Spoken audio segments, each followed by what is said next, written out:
또 그렇게 바라고 소망하면서도 기적을 바라고 기대하지만 우리의 삶에서 그렇게 많지 않다라는 것을 잘 알 것입니다. 그래도 아주 가끔씩 기적이 일어나지 않습니까? 그래서 그 일이 일어나면 너도 나도 그 일을 곱씹고 또 나에게도 그런 일이 일어났으면 하는 바람을 가지게 되어집니다. 교회사를 살펴보아도 기적이 분명히 있었던 것은 사실입니다. 분명한 기적이 있었고 하나님께서 그 일을 하셨다라는 것이 드러나는 그런 사건들을 참 많이 보게 되어집니다. 하나님이 하신 것이다라는 확신이 드는 그런 사건들이 다분히 역사 속에서 존재하고 또 여러분의 삶 속에서도 당연히 나타나고 있을 것입니다. 분명히 하나님께서는 자신의 일을 이루어 가야 할 어떤 시점에서 분명히 기적을 행하십니다.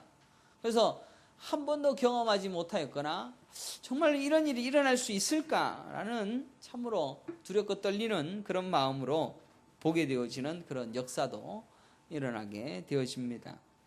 저 역시도 하나님께서 수많은 기적으로 저의 삶을 지도하셨고 또 보여주셨고 가르쳐 주셨습니다. 그래서 기적이 아닌 것이 없다라고 할 정도로 하나님께서 늘 이상하고 또 정말로 기대치 못했던 하나님의 일들을 보여주시기도 하셨습니다. 그러나 그것은 항상 일시적이었다라는 것입니다. 그래서 오늘 유초등부 예배 때 설교를 하는 것을 들어보니까 딱 오늘 그 얘기를 하고 있는 것을 보게 되어졌습니다. 하나님께서 자신이 필요하실 때 하나님이 자신의 영광을 위하여서 기적을 행하신다라는 것입니다. 그러니까 우리의 필요와 우리의 간절한 도움과 기대에 의하여 기적이 일어나는 것이 아니라 하나님이 자신의 영광을 거두어 가실 때 나타나는 현상들이었다라는 것입니다. 이런 관점으로 보게 되어지면 성경에 나타나고 있는 수많은 기적들이 다 이해가 되어지고 오늘날 또 나에게 일어날 기적을 바라고 소망하는 기도가 얼마나 헛된 것인가라는 사실을 깨달을 수가 있는 겁니다. 그런데 자꾸 우리는 우리의 삶에서 기적을 일어나기를 기도하지요. 또 그 일을 위하여서 살기도 하고 간절하게 소망하기도 합니다. 교회가 그런 일을 주도하지 않습니까? 또 교회뿐만 아니라 종교 집단에서도 흔히들 그런 것을 기대하고 갈망합니다. 그래서 불교에서도 그렇고 이슬람에서도 그렇고 신기하고 기적적인 일들을 또 보기도 하고 경험하기도 합니다. 그래서 그것으로 뭔가가 대단한 종교다라고 착각을 하고 또 그것을 추구하며 살아가시는 것이 이 시대 종교다라고 할 수가 있습니다. 그러면 기적이 과연 여러분들의 믿음에 도움이 될까? 성경은 전혀 도움이 되어지지 아니한다라고 말씀하고 있습니다. 하나님께서 자신의 일을 하도록 어떤 인물들을 들어 세울 때에 그에게 영적 지도력을 주시기 위하여서 하나님이 특별 은총으로 허락하시는 기적, 그런 것들은 나타나기도 하지만 우리에게 어떤 믿음을 드러내게 하기 위하여서 그 기적을 행하시고 있지는 않는다라는 것입니다. 여러분들 성경에 얼마나 많은 기적들이 나옵니까? 출애굽기 11장 9절에 보면 이렇게 말씀하고 있습니다. 여호와께서 모세에게 이르시기를 바로가 너희 말을 듣지 아니하리라. 그러니까 하나님께서 모세를 들어서 이제 일을 해야 되는데 네 말 안 들을 거니까 내가 기적을 보여줄게 라고 말씀하시죠. 그러므로 내가 애굽 땅에서 나의 기적을 더하리라. 그러니까 하나님은 자신만을 위해서 일하시지 않습니까? 그렇지 않습니까? 여러분들 이제 집에 가셔서 성경을 보시면서 성경을 보면서 나를 위해서 일하는 게 아니고 지금 하나님의 영광을 위해서 일하고 있는 장면들을 이제 성경을 통하여서 자꾸 이제 읽을 수 있는 눈을 가져야 됩니다. 그래서 모세와 아론이 이 모든 기적을 바로 앞에서 행하였으나 여호와께서 바로의 마음을 완악하게 하셨으므로 그가 이스라엘 자손을 그 나라에서 보내지 아니하였더라. 기적이 눈에 앞에 보이는데 바로는 믿지 아니하더라. 완악해져서 결국 이스라엘 민족은 끝까지 자기 포로로 잡아두기를 원하죠. 기적이 얼마나 무섭습니까? 그래서 모세가 지팡이로 탁 뱀을 만들어버리지 않습니까? 기적적으로. 그러니까 거기에 있는 술사와 마법사들도 자기 지팡이로 뱀을 만듭니다. 그러니까 이 뱀들이 쫙 모세의 지팡이의 뱀이 다른 뱀을 다 잡아먹는 진짜 신기한 일을 경험하기도 합니다. 그런데도 그걸 눈앞에 보는데도 하나님을 인정하지 않더라는 것입니다. 절대로 흔들리지 아니하고 오히려 더 완악해지고 강팍해졌더라라고 성경은 기록하고 있습니다. 예수님도 이 땅에 오셔서 5,000명, 그러니까 2만 명입니다. 남자만 5,000명이니까 2만 명을 한꺼번에 모아보십시오. 얼마나 많은지요. 그 2만 명을 오병이어로 먹이셨습니다. 5개의 떡과 2마리의 물고기로 먹이십니다. 그랬더니 전부 뭡니까? 와, 예수님 대단하다. 예수님을 통해서 우리 전쟁을 일으켜도 이길 수 있겠다. 전부 떡에 관심이 많았지 영원한 생명의 양식인 예수 그리스도에 대해서 관심을 가지지 않았다는 겁니다. 구약에서도 기적들이 많이 일어나지 않습니까? 그런데 여러분들 자세히 들어요. 이사야 선지자 기적이 있었습니까? 예레미야 선지자가 기적을 행했습니까? 없었습니다. 예레미야는 어떻게 죽습니까? 통나무에 그냥 몸이 딱 들어가서 통나무를 썰어갖고 몸이 그냥 반쪽아리가 나서 죽었지요. 이사야는 어떻습니까? 이사야도 죽임을 당합니다. 미가야 선지자도 맨날 감옥에 있다가 결국은 죽임당하고 있는 선지자입니다. 그렇지만 엘리야와 엘리사 두 선지자는 이상하게 기적을 많이 발휘했습니다. 그리고 나중에는 하늘나라의 불병거를 타고 불말과 불병거를 타고 하늘나라에 올라가지 않습니까? 그러니까 초창기 선지자의 리더십과 또 선지자가 이런 것이다라는 강력한 지도력을 보이시기 위하여서 일시적으로 엘리야와 엘리사에게 국한되어져서 보여졌던 것이 기적이었다는 겁니다. 그러니까 우리는 성경을 보면서 전부 다 기적이 충만하게 있다라고 생각하지 마시고 성경을 보면 왜 그 기적이 있었던가라는 것을 볼 수 있어야 되는 것입니다. 사도시대에 또 기적이 많이 일어났습니다. 베드로와 요한이 성전에 올라가고 있는데 안전뱅이가 앉아서 맨날 구걸합니다. 그러니까 내가 너에게 줄 것은 없지만 내가 나사렛 예수 그리스도의 이름으로 명하노니 일어나 걸어라 라고 얘기하니까 일어났지 않습니까? 그러니까 모든 사람들이 다 놀라서 솔로몬 행각에 다 모여서 그 이야기를 얘기해서 그래서 3,000명 5,000명이 회개하는 그런 역사가 계속 이어져 가고 있습니다. 그 사람이 병이 나음으로 인하여서 복음이 확 드러나게 되어졌죠. 근데 나중에 어떻게 됩니까? 베드로 어떻게 됩니까? 그런 기적을 일으켰던 베드로는 십자가에 거꾸로 못 박혀서 죽임을 당했죠. 요한도 어떻게 해야 됩니까? 나중에 90이 넘도록 그냥 감옥에 갇혀서 요한계시록과 요한복음을 쓰게 되어지는 그런 장면들이 성경에 나오고 있습니다. 바울도 기적적으로 많은 사람들 병을 고치고 귀신을 쫓아냅니다. 그런데 나중에 어떻게 됩니까? 자기 제자 하나가 위장병이 나갔고 아파갖고 힘들어. 요새도 위장병이 많지 않습니까? 위장병을 갖다가 포도주를 좀 다스려라. 포도주를 마셔라. 포도주를 왜 먹습니까? 위장이 좋아지라고 먹는 게 아니고 마비를 시키라. 너무 아프니까 시켜라. 그래 조금 마셔라. 라고 얘기를 할 정도로 자기 제자들도 낫게 하지 못합니다. 오히려 자기 몸에 있는 가시가 있는데 3번이나 하나님 앞에 간절히 기도했는데 나았습니까? 아니 남들도 다 고쳐졌는데 지는 낫지도 못하고 있는 그런 모습들이 성경에 드러나고 있습니다. 그러니까 성경을 전체적으로 보지 아니하고 일부분만 보니까 우리는 이걸 보고 우리 성도들도 함께 이 기적을 위하여서 함께 기도합시다. 이게 틀린 말입니까? 맞는 말입니까? 틀렸다라는 이야기입니다. 예수님의 제자들에게도 2명씩 짝을 지어서 70명의 제자들이 전도하러 보냈습니다. 그래서 이 사람들이 어떻게 됩니까?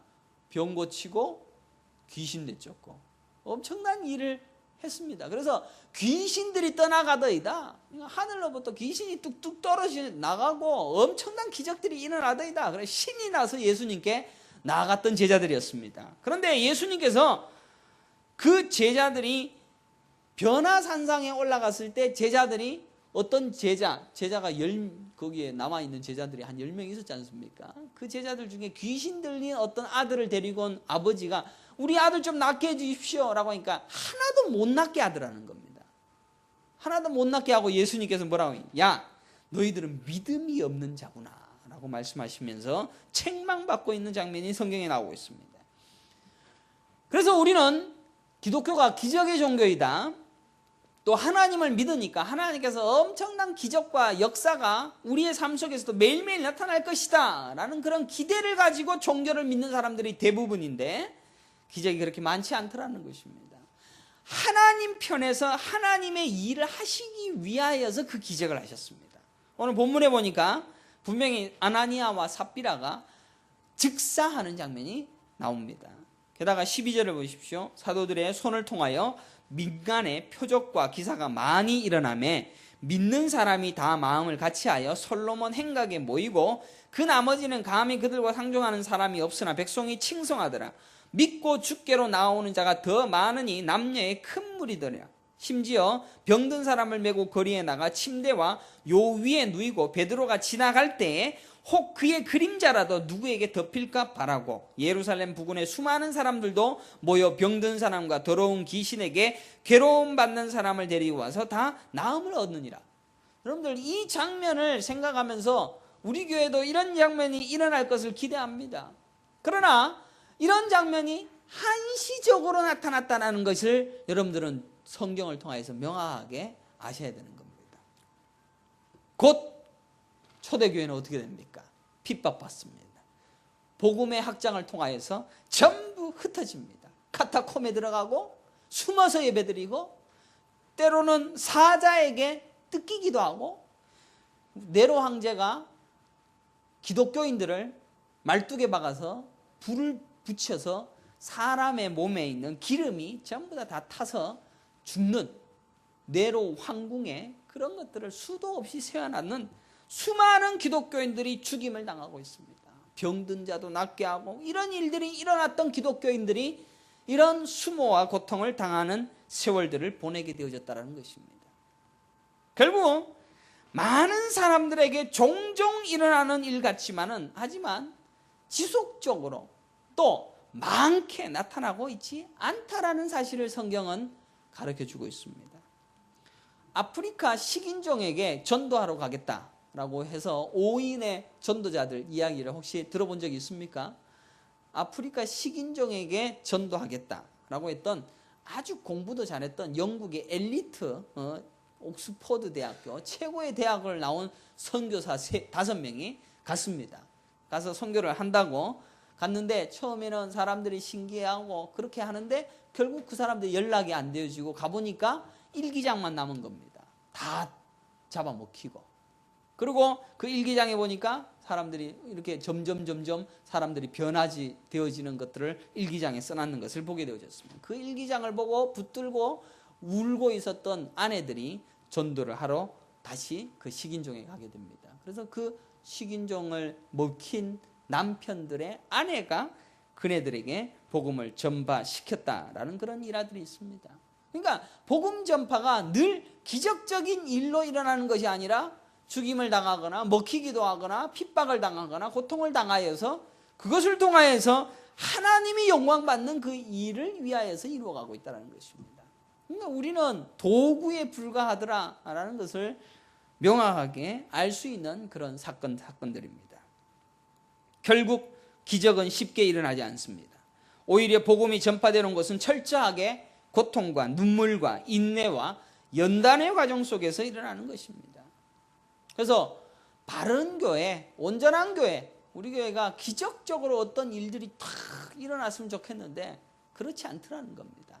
핍박도 있고 고난도 있고 재정적인 어려움도 있고 여러 가지 문제들도 있고 여러 가지 고난과 협박과 괴로움 속에서 차근차근 하나님이 자신의 영광을 이루어가기 위하여 그 일을 하시더라는 것입니다. 그러니까 우리 교회가 막 성장하고 기적적으로 뭔가 일어나는 것에 대하여서 그렇게 관심을 가지지 마십시오. 만약에 그런 기적적인 일이 일어나는 것을 하나님이 자신의 영광을 위하여 하실 수도 있겠지만 우리가 안달낼 필요는 전혀 없다라는 겁니다. 우리는 늘 너무 쉽게 이 기적을 기대하고 바랍니다. 복음의 현장 속에서 분명히 기적이 일어날 것이다라는 기대를 합니다. 아니, 교회를 위하여서, 아니, 목숨을 다하여서, 개척교회를 위하여서 열심으로 충성을 다하고 있는 이 목사에게 하나님께서는 기적을 안 일으키겠는가라는 그런 기대와 갈망이 있습니다. 또 우리 모두가 기적에 대한 갈증과 갈망을 여실없이 가지고 교회를 다니고 있습니다. 그렇게 기도하고 그렇게 간절히 원하는 우리의 소망을 하나님께 기도드릴 때도 있다라는 겁니다. 그러나 결코 그것이 쉽게 일어나지 않는다는 사실입니다.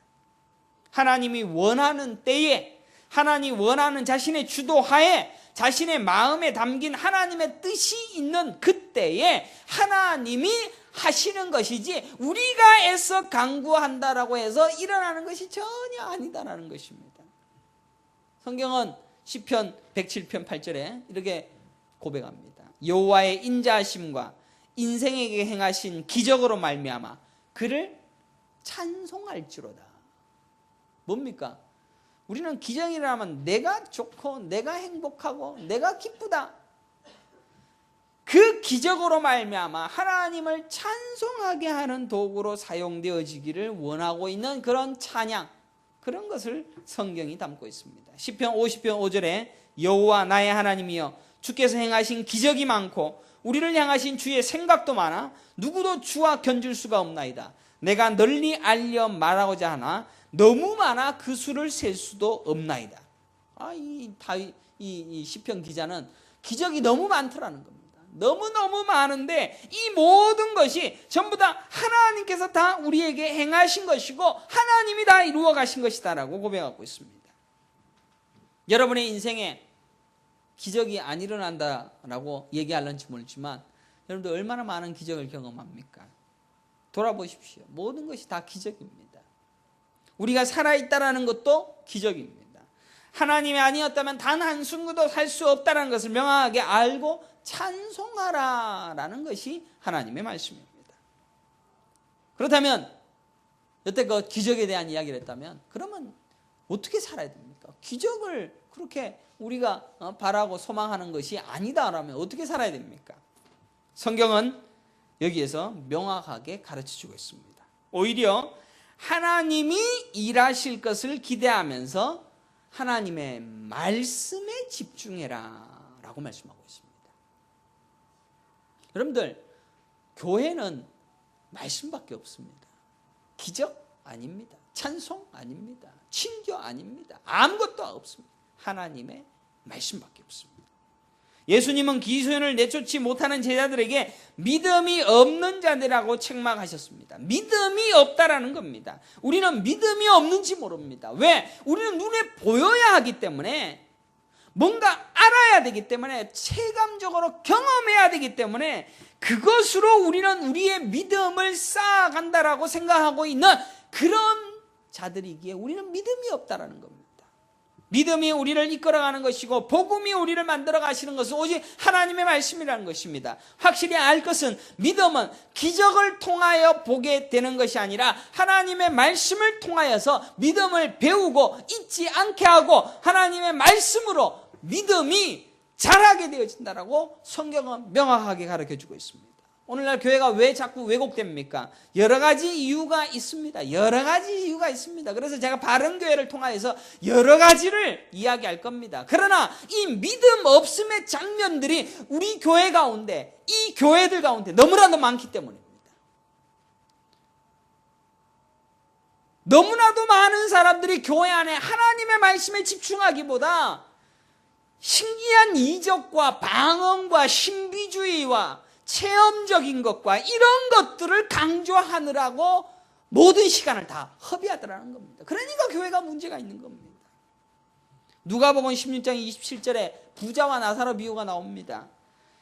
이르되 그러면 아버지야 구하노니 나사로를 내 아버지 집에 보내소서. 지금 부자와 나사로가 부자는 지옥에 갔고 나사로는 천국에 갔습니다. 그런데 지옥에 가보니까 진짜 여기는 갈 만한 곳이 아니야. 그러니까 내 형제 5이 있으니까 거기에 지금 죽은 나사로가 다시 살아나서 가게 되어지면 그네들이 예수를 믿을 수가 있으니까 제발 그렇게라도 내 형제 5은 여기 오지 않게 해주세요 라고 호소를 합니다. 그랬을 때 뭐라고 얘기합니까? 모세와 선지자들에게 듣지 아니하면 비록 죽은 자 가운데서 살아나는 자가 있을지라도 권함을 받지 아니하리라. 이게 예수님이 하시는 말씀입니다. 예수님이 무엇을 위하여서 신앙생활을 하는가, 어떤 믿음의 삶을 준비해야 되는가라는 것을 너무나도 잘 가르쳐주고 있는 비유의 말씀입니다. 부자의 마음은 바로 지금도 우리의 마음속에 있는 바람입니다. 죽은 자가 다시 살아나면 다 될 것이다. 기적적인 것으로 뭔가가 나타나게 되어지면 예수 믿을 것이다. 그죠? 우리도 그런 바람이 있습니다.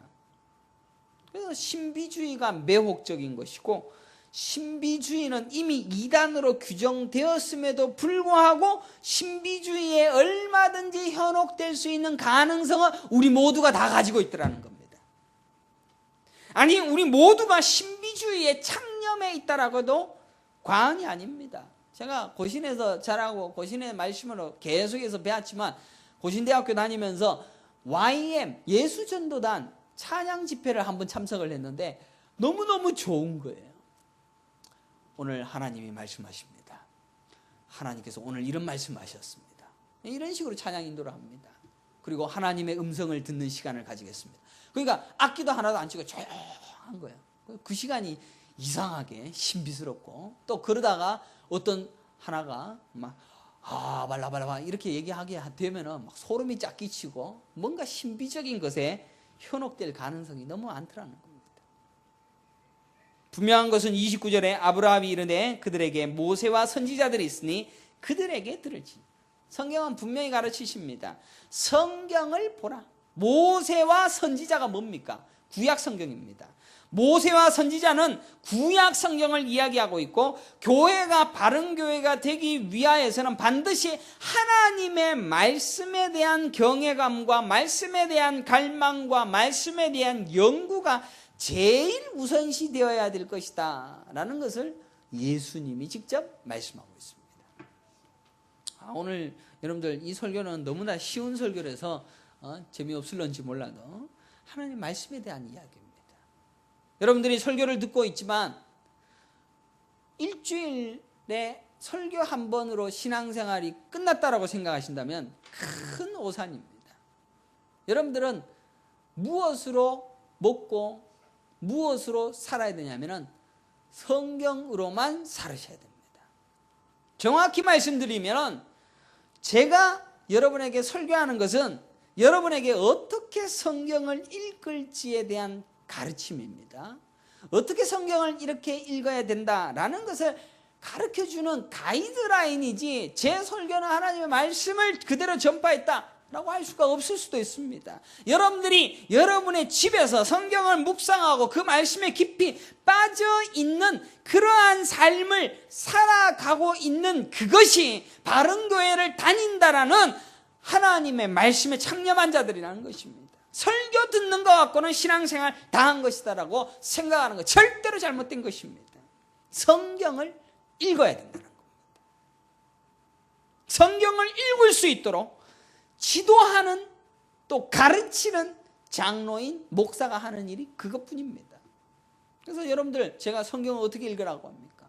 한 구절 가지고 그것만 가지고 이것만 일어나기를 원합니다. 제일 위험한 성경 읽기는 쫙 펼쳐서 오늘 무슨 말씀이 떨어질까? 또 큐티하는 거. 그래서 감성적으로 여호와의 말씀이 하나님의 아들, 오늘 또 뭐 죽으라 그러는가 보다. 또 뭐 예수님의 제자인 가룟 유다가 죽은 장면 나오고, 다윗의 아들 압살롬이 죽는 장면이 나오고, 계속 보니까 죽는 장면만 나오고 오늘 죽으라는가 보다. 이렇게 큐티라는 그런 사람들이 있습니다. 성경을 전체적으로 다 보면서 하나님의 말씀을 어떻게 알아야 될 것인가라는 것을 명확하게 알아야 됩니다. 이 땅에서 우리는 잠깐 사는 동안 우리는 결국은 하나님 나라로 가게 될 것입니다. 하나님 나라에 가서 살게 될 영원한 시간을 위하여서 우리는 지금 이 시간에 하나님의 말씀에 대한 간절한 기대와 갈망과 열망으로 하나님의 말씀이 내게 어떤 말씀을 하고 있고 내게 어떤 믿음의 삶을 살게 하시는가라는 것을 자꾸 깨우치고 알아가야 되는 것이 여러분의 삶입니다. 또 그런 것을 가르치는 것이 바른 교회됨입니다. 바른 교회가 일 많이 하는 교회가 아닙니다. 성경을 많이 보게 하는 거죠. 근데 성경을 그냥 많이 보면 매일 그냥 속독만 하고 매일 보게 하는 게 아니고 성경을 바르게 봐야 되죠. 바르게. 그래도 우리 교회 성도들은 이제 목사가 설교를 한 말씀을 잘 듣고 난 다음에 성경을 보니까 이제 맥이 잡히더라 라고 하시는 분이 있습니다. 맥 잡힌 거 한 번으로 족한 거 아닙니다. 성경을 매일매일 묵상하셔야 됩니다.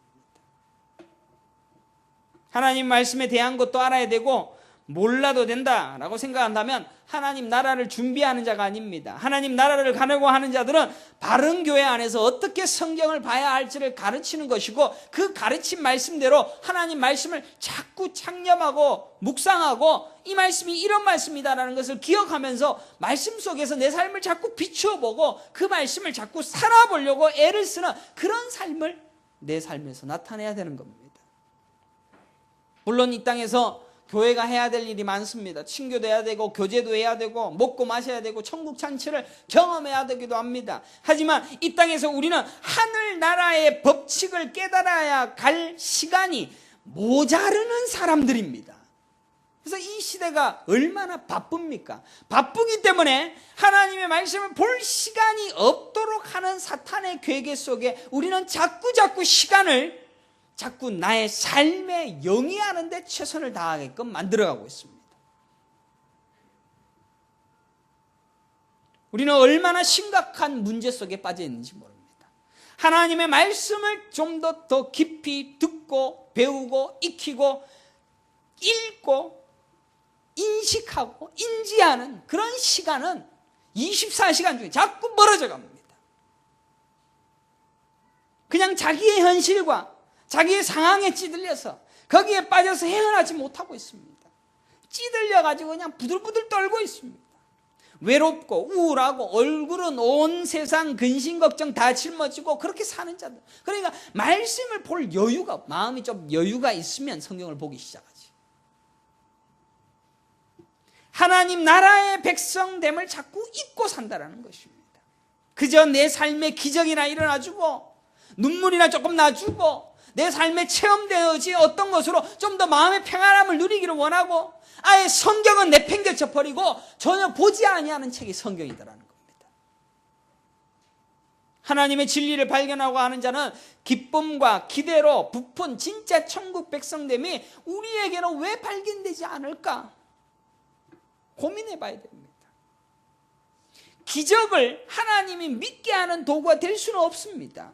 물론 기적은 두렵게 하고 하나님께로 집중하게 하는 힘이 있습니다. 하지만 그것으로는 전도의 도구로 쓰겠다는 생각은 하지 말아야 됩니다. 모세와 선지자의 말로 복음은 이미 다 여러분에게 드러나고 보여줬습니다. 여러분들 얼마나 하나님의 말씀으로 믿음의 세대들로 세워가는지 모릅니다. 한때 한국교회는 찬양 집회가 너무나도 열광적으로 일어났습니다. 그래서 찬양 집회가 없는 교회가 없었습니다. 그래서 교회, 드럼, 세트 모든 걸 다 갖추고 찬양은 1시간 하고 설교 한 10분 하고 이런 시간들로 너무 가득 찬, 그러니까 인간들이 하나님의 말씀을 들을 시간이 없고 그냥 화려한 조명과 화려한 무대 앞에서 그냥 공연 잘 봤다. 그런 거는 TV를 가서 김경호 콘서트를 가도 다 은혜 받을 수 있습니다. 여러분들 김경호 콘서트 가보면 전부 눈물 짓고 난리가 납니다. 얼마나 멋있고 마음의 행복감을 누리고 그런 거 교회 안에 찬양 집회 속에도 다 느낄 수 있는 거라는 겁니다. 그런 거 갖고는 안 됩니다. 하나님의 말씀에 대하여 창념치 못한다면 바른 교회됨이 이루어질 수 없으며 우리는 결단과 하나님 나라를 보지 못합니다. 우리에게는 지금도 기적이 있습니다. 지금도 죽은 자가 살릴 수 있는 넉넉한 하나님의 힘과 능력이 우리의 삶 가운데 있습니다. 하나님은 지금도 역사하시고 계시고 기적을 나타낼 수 있으며 또 우리의 삶에서 어떠한 변화와 일들을 이루어갈 수 있는 능력 있는 분이십니다. 온 세상을 주관하고 계시고 온 만물을 말씀으로 지으신 분께서 우리의 문제와 아픔과 괴로움들을 왜 모르시겠습니까? 그래서 여러분들 문제가 너무 심각합니다. 하나님께서 딱 건져주시는 거 일도 아닙니다. 그런 하나님을 믿는 우리는 하나님의 기적을 바라는 자가 아니라 하나님의 말씀이 무엇인지를 자꾸 깨닫는 자로 자꾸 세워져 가야 됩니다. 자꾸 우리는 우리의 문제 앞에서 실망하고 괴로워하고 아파하고 그러니까 또 기적을 바라. 한국 교회가 계속 이것만 반복하다 보니까 뭐 문제만 있으면 목사가 가서 위로해 줘야 되고 그리고 위로 안 해준다가 삐지고 이게 한국 교회 문제. 하나님의 말씀을 자꾸 배우고 듣고 읽고 그 말씀 속에 흔들리지 아니하는 믿음을 소유한 자가 없더라는 겁니다. 그런데 그것이 얼마나 어려운지 저도 잘 압니다. 얼마나 바쁘십니까? 성경이 여러분에게 유일한 이 땅에서의 삶의 목적이고 그 말씀을 알아가는 것이 여러분의 삶의 이유입니다. 여러분들 돈을 버는 이유도 하나님 말씀을 배우라고 여러분의 삶에 아직도 눈이 보여지고 손이 움직이고 성경을 못 보는 사람들은 손이 없는 사람도 이렇게 해서도 보고 혓바닥으로서 성경을 넘기면서도 보고 있는데 우리는 멀쩡한 손인데 성경을 볼 겨를이 없습니다. 고린도전서 1장 22절에 유대인은 표적을 구하고 헬라인은 지혜를 찾으나 우리는 십자가에 못 박힌 그리스도를 전하니 유대인에게는 거리끼는 것이요 이방인에게는 미련한 것이로되 오직 부르심을 받은 자들에게는 유대인이나 첼라인이나 그리스도는 하나님의 능력이요 하나님의 지혜니라 라고 기록하고 있습니다. 유대인들은 표적을 구했습니다. 헬라인은 지혜를 구했습니다. 그러니까 성경만을 바라보고 예수 그리스도로 뒤범벅되어진 예수 그리스도로 전부 나타나 있는 이 성경만을 붙들고 있는 우리들을 볼 때 유대인들은 야 너희들 참 한심하다. 응? 헬라인들은 볼 때 야 그렇게 무식한 책을 봐갖고 어떡하겠니? 미련한 것이다 라고 보게 되는 겁니다. 게다가 김정민 목사가 설교는 뭐 잘합니까? 얼마나 졸립니까? 졸리지요. 설교도 재미도 없지요. 귀에 들어오지 않습니다. 불평하실 수도 있습니다. 또 여러분들 아픈 데를 쿡쿡 찔러대니까 저 목사 또 오늘 또 힘겹게 하네. 저는 명확하게 성경이 말씀하신 것을 가르치는 것에 최선을 다하려고 할 뿐입니다. 또 저도 안 맞는 옷이라서 얼마나 불편한지 모릅니다. 사랑하는 성도 여러분, 우리에게는 얼마든지 이 기적의 쉬운 통로로 신앙생활을 하고 싶어하는 왜곡된 종교성이 있다는 사실을 인정하십시오. 고백하십시오. 이걸로는 안 된다는 겁니다. 절대로 안 됩니다. 그리고 그것으로는 결코 바른 교회를 세우지 못합니다. 바른 교회가 우리의 목적이 아니라 여러분들이 천국 백성 되음을 가르치기 위하여서 목사가 목숨 내놓고 얘기하고 있는 것은 여러분들 그런 신앙생활하고는 절대로 하나님 못 믿습니다. 우리의 관심은 오히려 하나님의 말씀에만 그 해답이 있다. 그 고백만으로 말씀에 집중해야 됩니다. 그래서 내가 하루에 성경을 한 장을 읽는다. 그러면 2장을 늘리시고 1분만 성경을 읽는다. 10분을 늘리시고 1시간을 늘리시고 2시간을 늘리시고 성경을 보면서 그 달콤한 꿀 같은 하나님 말씀의 깊은 세계로 들어가면 우리는 어떤 문제 앞에서도 흔들리지 않습니다.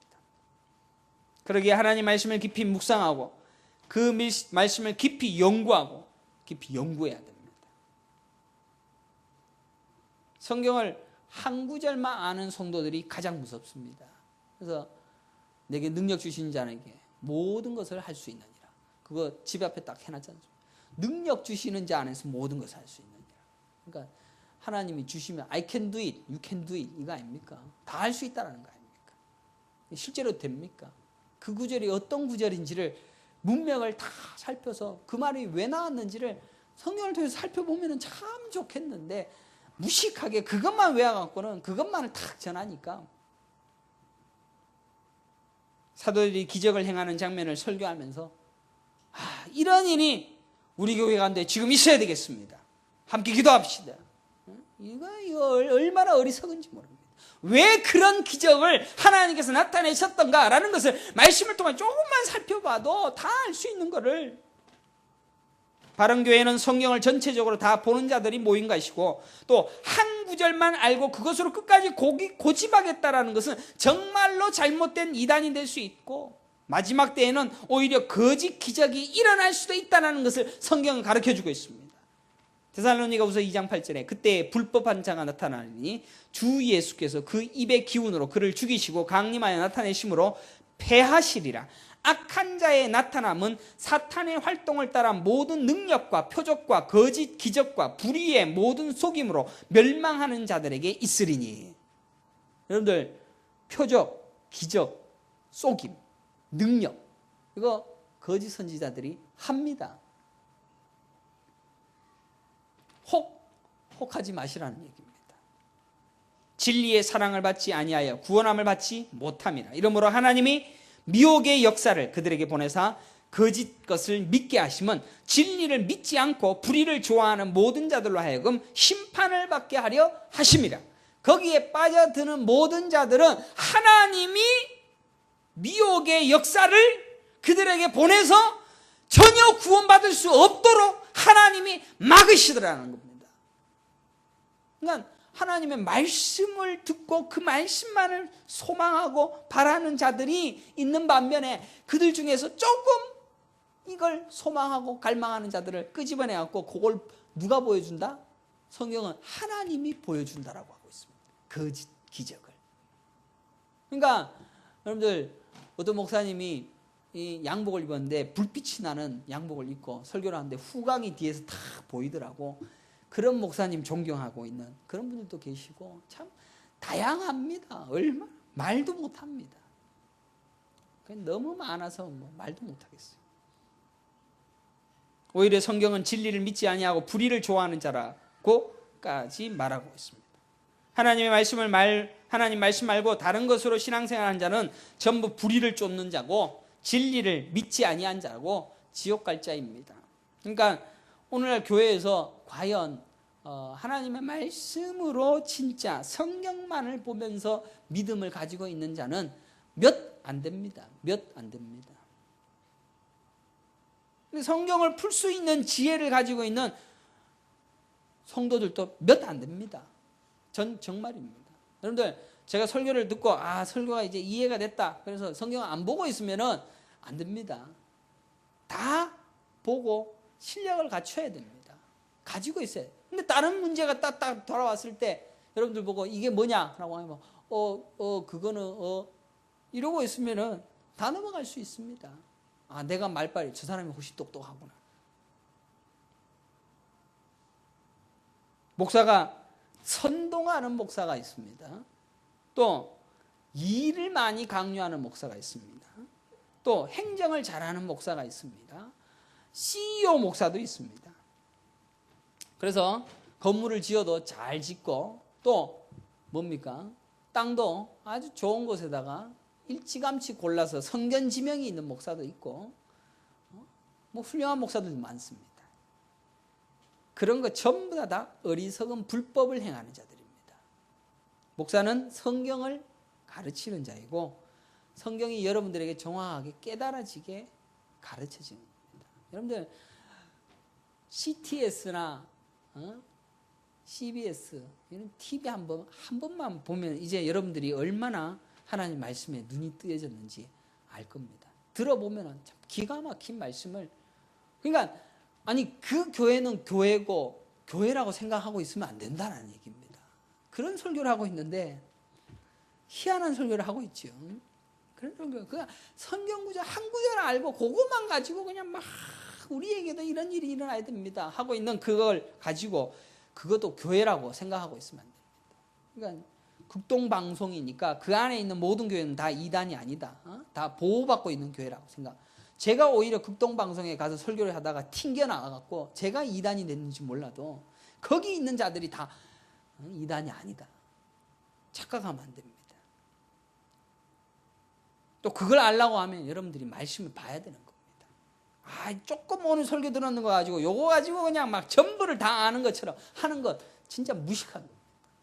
그러니까 성경을 창세기부터 창세기는 수천부터 많이 봤겠죠. 그렇지만 성경을 차근차근 레위기서는 왜 이런 것들이 자꾸 주어집니까? 옷을 빨 때 이제 여러분들 레위기서 한번 보십시오. 옷을 빨아라. 그 다음에 부정한 것 거기를 불로 태워버려라. 뭐 이런 것들이 많이 나오면 정결 예식이 많이. 왜 정결 예식이 그들에게 필요해? 그네들에게는 불로 태워서 정결한다라는 걸 처음 듣는 얘기였습니다. 물로 손을 씻으라는 것도 처음 듣는 얘기였습니다. 여러분들 의사들이 물로 손을 씻는 게 의사들은 우리 병리과 있는 우리 집사님들 잘 아시겠지만 물로 손을 1400, 1500년도까지만 해도 손으로 물 씻어서 이게 병균이 있었다라는 걸 몰랐다고 합니다. 최근에야 눈에 보이지 아니하는 바이러스에 의해서 병이 옮겨진다라는 것을 알았다고 합니다. 성경은 이미 그 정결 예식을 가르쳐주고 있는 겁니다. 그래서 우리의 죄와 우리의 허물과 그 모든 것을 다 불태워버리고 내가 불태워져야 되구나, 내가 물로 완전히 씻겨져야 되는구나 라는 것을 다 볼 수가 있어요. 레위기서도 확 풀리고 온 성경이 천지가 그냥 이 복음 안에서 이렇게 맞구나, 떨어지구나, 희한하구나, 놀라운 세계를 보게 되어지는 겁니다. 요한계시록 19장 20절 짐승이 잡히고 그 앞에서 표적을 행하던 거짓 선지자도 함께 잡혔으니 이는 짐승의 표를 받고 그의 우상에 경배하던 자들을 표적으로 미혹하던 자라. 이 둘이 산채로 유황 불는 못에 던져지고. 앞으로 한국에 이 거짓된 표적, 짐승의 표를 받고 우상에 경배하던 자들이 표적 행하는 것들로 미혹하는 일들이 참 많아질 겁니다. 아니 옛날에 많았고 요새는 좀 더 다른 것으로 또 여러분들을 미혹할 수 있을 겁니다. 마지막 심판 때에 우리는 명확하게 드러날 것입니다. 하나님의 말씀을 읽는 자, 하나님의 말씀을 듣는 자, 모세와 선지자들에게 그 말씀을 듣고 깨닫는 자들과 표적과 기적과 표적을 쫓는 자들이 명확하게 갈릴 것입니다. 거짓 선지자들에 의하여 결국 마지막은 지옥으로 끝이 나요. 그들의 인생을 보느니 이제 여러분들은 성경을 부여잡아야 되는 거예요. 손에서 놓지 말아야 돼요. 놓지 말고 말씀을 자꾸 들어야 돼요. 제가 고3 때 우리 학생들에게도 얘기하기 그렇지만 고3 때 이 성경만 보면 전에도 한번 얘기했는데 무지하게 졸려요. 맞죠? 성경 보면 무지하게 졸려요. 자율학습 시간 이제 7시부터 자율학습 시간에 딱 가면 7시부터 8시까지 1시간 동안 성경을 보는 거예요. 성경을 1시간 동안 얼마나 졸려요. 그리고 한숨 자요. 그러면 선생님한테 맨날 두드려 맞고, 그러고 간식을 먹으면 또 졸려. 그래서 고3 때 계속 잠만 잤다라는 뭐 그런 얘기가 있었는데, 성경을 끝까지 봐야 됩니다. 매일매일 봐야 됩니다. 졸리더라도 봐야 됩니다. 아침에 일어나서 봐야 되고, TV 시간 줄이고 성경을 보시고, 뭘 할 때도 성경을 보고. 옛날에 우리 할아버지 할머니들은 성경을 줄줄줄 외웠어요. 제가 뭐 한 구절 얘기하면 그거 몇 장 몇 절, 그 정도시면. 근데 옛날에 그분들이 이 성경의 말씀을 정확하게 알았을까요? 몰랐어요. 몰라도 하나님 말씀을 알고 예수 붙들고 가더라는 겁니다. 제일영도교에 계신 할머님들이 나이가 그렇게 많이 드셨는데 전부 성경이 뭐고? 라고 얘기하면 예수밖에 없지. 그 얘기 마십니다. 예수밖에 없지. 성경을 보고 예수를 자꾸 발견하는 그 연습을 해야 되는데, 설교 한번 듣고는 다 됐다고 착각하면 절대로 안 되는 겁니다. 오늘은 바른 교회를 이야기하다 보니까 잔소리를 좀 했습니다. 말씀을 열심히 묵상하고 말씀을 듣는 시간을 좀 더 많이 누리고, 설교는 설교입니다. 이렇게 배우고 난 다음에 그 다음부터 여러분들은 하나님 말씀을 배워야 돼요. 이 세상은 여러분들을 너무 바쁘게 해서 여러분들의 삶이 말씀만 보고 성경만 보고 있으면 여러분들 문제가 다 해결되는 건 아닙니다. 일은 할 때 열심히 일하시고 성경을 묵상하십시오. 틈나는 시간 있으면 하나님 말씀을 자꾸 읽으십시오. 말씀을 듣고, 그래서 이 라디오에서도 성경을 이렇게 CD로 틀어놓거나 그렇게 하시는 분들도 있다고 하시더라고요. 그래서 말씀을 계속 듣고 또 읽고 저래서 저렇구나 느껴지고 깨달아지고 이게 믿음 생활입니다. 신앙 생활이고 그리고 그러다 보면 자동적으로 말씀이 내 삶에서 나타나게